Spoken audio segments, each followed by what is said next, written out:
Afya bila kisukari na Madam Priska. Ugonjwa wa kisukari ni hali ya kuwa na sukari nyingi kwenye damu.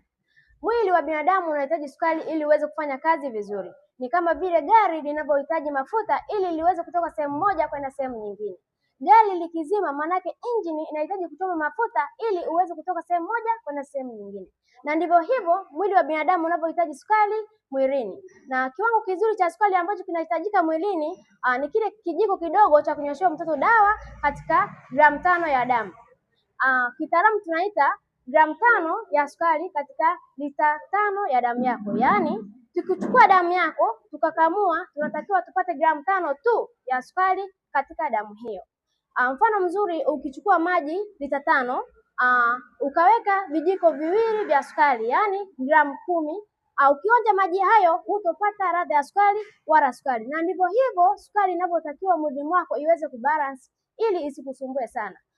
Ikiwa juu kidogo tu tayari wewe ni mgonjwa wa kisukari. Madam Priska, nimekuwa nikisaidia watu wengi sana ambao wanasumbuliwa na changamoto ya kisukari kuondokana na changamoto zao, kwa sababu matibabu yangu yanaenda kudili na miundombinu ya mwili mzima, kisha changamoto mpaka madhara yake, ambapo yanaenda kudili na kongosho, kinga ya mwili hadi madhara ya kisukari. Madhara haya ni kama ugonjwa wa figo, presha ya kupanda, magonjwa ya moyo. Matibabu yangu yanacombine vitu vyote hivyo. Kama una changamoto ya kisukari, usisite kunitafuta Madam Priska ili na wewe niweze kukusaidia kama ninavyosaidia watu wengine kuondokana na changamoto hiyo. Karibu sana.